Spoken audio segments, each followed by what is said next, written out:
ভারতকে বড় সুখবর দিল যুক্তরাষ্ট্র। অ্যাপস্টেইন তদন্তে সাক্ষ্য দিবেন বিল ও হিলারি ক্লিনটন। যুক্তরাষ্ট্রের সঙ্গে পারমাণবিক আলোচনা নিয়ে ইরানের নতুন সিদ্ধান্ত। লোহিত সাগরে যুক্তরাষ্ট্র ইসরায়েলের যৌথ নৌ মহড়া। তুরস্কের মধ্যস্থতায় কমছে ইরান যুক্তরাষ্ট্রের উত্তেজনা। ভারতীয় পণ্যের ওপর আরোপিত উচ্চ শুল্ক কমানোর ঘোষণা দিয়েছেন মার্কিন প্রেসিডেন্ট ডোনাল্ড ট্রাম্প। ভারতের প্রধানমন্ত্রী নরেন্দ্র মোদীর সঙ্গে ফোনালাপের পরে সিদ্ধান্ত নেওয়া হয়েছে বলে জানিয়েছে রয়টার্স। নতুন সিদ্ধান্ত অনুযায়ী ভারত থেকে আমদানিকৃত পণ্যের মূল শুল্ক 25% থেকে কমিয়ে 18% করা হয়েছে। তবে অতিরিক্ত 25% শুল্ক প্রত্যাহার করা হয়েছে কি না তা এখনও স্পষ্ট নয়। ফলে মোট কার্যকর শুল্ক কত হবে এ নিয়ে বিশ্লেষকদের মধ্যে কিছুটা বিভ্রান্তি রয়েছে। গত বছর রাশিয়ার কাছ থেকে তেল কেনার অভিযোগে ভারতীয় পণ্যের ওপর অতিরিক্ত শুল্ক আরোপ করেছিল ওয়াশিংটন, যা মোট শুল্ক হার 50% নিয়ে যায়। নতুন ঘোষণার পর তা কমে প্রায় 43% হতে পারে বলে ধারণা করা হচ্ছে। এ সিদ্ধান্তকে স্বাগত জানিয়ে প্রধানমন্ত্রী নরেন্দ্র মোদী প্রেসিডেন্ট ট্রাম্পকে ধন্যবাদ জানিয়েছেন। তিনি বলেন, বিশ্বের দুটি বৃহৎ অর্থনীতি একসঙ্গে কাজ করলে সাধারণ মানুষই সবচেয়ে বেশি উপকৃত হয়। যৌন অপরাধী জেফরি অ্যাপস্টেইন ইস্যুতে মার্কিন কংগ্রেসের তদন্ত কমিটির সামনে সাক্ষ্য দিতে সম্মত হয়েছেন সাবেক প্রেসিডেন্ট বিল ক্লিনটন ও সাবেক পররাষ্ট্রমন্ত্রী হিলারি ক্লিনটন।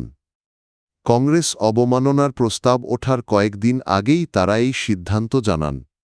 1983 সালের পর এই প্রথম কোনো সাবেক মার্কিন প্রেসিডেন্ট কংগ্রেসনাল প্যানেলের সামনে সাক্ষ্য দিতে যাচ্ছেন। রিপাবলিকানদের নেতৃত্বাধীন হাউস ওভারসাইট কমিটি দীর্ঘদিন ধরে তাদের সাক্ষ্য দাবি করে আসছিল। ক্লিনটনের দপ্তর জানিয়েছে তারা তদন্তে সহযোগিতা করবেন, তবে পুরো প্রক্রিয়াকে রাজনৈতিক উদ্দেশ্য প্রণোদিত বলেও অভিযোগ তুলেছেন।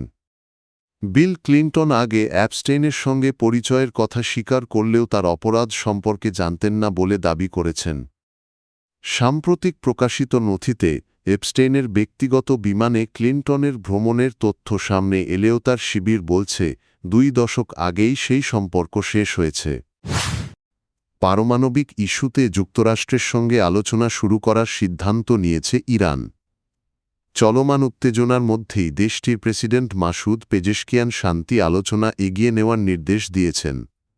ইরানি গণমাধ্যম জানিয়েছে 2 দেশ আলোচনায় বসবে, তবে নির্দিষ্ট তারিখ এখনও ঘোষণা করা হয়নি। আলোচনার কাঠামো চূড়ান্ত করার কাজ চলছে এবং কয়েক দিনের মধ্যেই তা প্রস্তুত হতে পারে। এ প্রক্রিয়ায় আঞ্চলিক কয়েকটি দেশ মধ্যস্থতাকারীর ভূমিকা পালন করছে।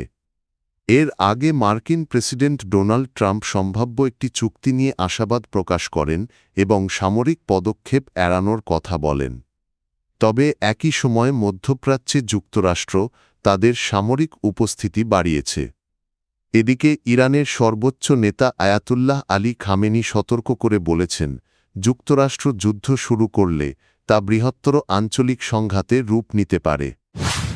মধ্যপ্রাচ্যে বাড়তে থাকা উত্তেজনার মধ্যে লোহিত সাগরে যৌথ নৌ মহড়া চালিয়েছে যুক্তরাষ্ট্র ও ইসরায়েল। বিষয়টি নিশ্চিত করেছে যুক্তরাষ্ট্রের সেন্ট্রাল কমান্ড ও ইসরায়েলি সামরিক বাহিনী।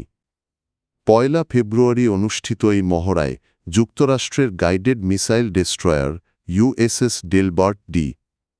ব্ল্যাক এবং ইসরায়েলের যুদ্ধজাহাজ INS ইলাত অংশ নেয়। এতে 2 দেশের নৌবাহিনী যৌথ সামুদ্রিক কৌশল ও সমন্বয় অনুশীলন করে। ইসরায়েলি সেনাবাহিনী জানিয়েছে এটি যুক্তরাষ্ট্রের 5th ফ্লিটের সঙ্গে নিয়মিত সামরিক সহযোগিতার অংশ এবং ডেস্ট্রয়ারটির আগমন ছিল পূর্ব পরিকল্পিত। একদিকে ওয়াশিংটন অঞ্চলটিতে সামরিক উপস্থিতি বাড়াচ্ছে, অন্যদিকে ইরানের সঙ্গে কূটনৈতিক যোগাযোগও অব্যাহত রেখেছে। প্রেসিডেন্ট ডোনাল্ড ট্রাম্প ইরানকে আলোচনায় বসার আহ্বান জানালেও সামরিক পদক্ষেপের সতর্কবার্তা দিয়েছেন। জবাবে তেহরান বলেছে, যুক্তরাষ্ট্রের যে কোনো হামলাকে তারা পূর্ণাঙ্গ যুদ্ধ হিসেবে বিবেচনা করবে। ইরান ও যুক্তরাষ্ট্রের মধ্যে উত্তেজনা চরমে পৌঁছেছে। যে কোনো সময় তেহরানে মার্কিন হামলা হতে পারে এমন আশঙ্কায় উদ্বিগ্ন প্রতিবেশী দেশগুলো। এই পরিস্থিতিতে দুই পক্ষকে আলোচনায় আনতে উদ্যোগ নেন তুরস্কের প্রেসিডেন্ট রিসেপ তাইয়েপ এরদোগানজার মধ্যস্থতায় কূটনৈতিক সম্পর্ক কিছুটা নরম হতে শুরু করেছে। ইরানের প্রেসিডেন্ট মাসুদ পেজেশকিয়ান পরমাণু কর্মসূচি নিয়ে আলোচনা শুরুর নির্দেশ দিয়েছেন। একই সঙ্গে সম্ভাব্য চুক্তি নিয়ে আশাবাদ প্রকাশ করেছেন মার্কিন প্রেসিডেন্ট ডোনাল্ড ট্রাম্প। গত জানুয়ারিতে ইরানে সহিংস বিক্ষোভ দমনকে কেন্দ্র করে দুই দেশের সম্পর্ক তলানিতে ঠেকে এক পর্যায়ে সামরিক হামলার হুমকি দিন ট্রাম্প এবং মধ্যপ্রাচ্যে বিমানবাহী রণতরী ইউএসএস আব্রাহাম লিঙ্কন সহ একাধিক যুদ্ধজাহাজ মোতায়েন করেন। পাল্টা হুঁশিয়ারিতে ইরান জানায় হামলা হলে তা আঞ্চলিক যুদ্ধে রূপ নিতে পারে। সংঘাত এড়াতে তুরস্ক সক্রিয় কূটনৈতিক তৎপরতা চালায়। তুর্কি পররাষ্ট্রমন্ত্রী হাকান ফিদান ইরানের পররাষ্ট্রমন্ত্রী আব্বাস আরাগচির সঙ্গে বৈঠক করে শান্তিপূর্ণ সমাধানের আশ্বাস দেন। পরে এরদোগান ট্রাম্পের সঙ্গে ফোনে কথা বলে দুই দেশের নেতাদের মধ্যে টেলিকনফারেন্সের ব্যবস্থাও করেন। এখন আনুষ্ঠানিক আলোচনার প্রস্তুতি চলছে।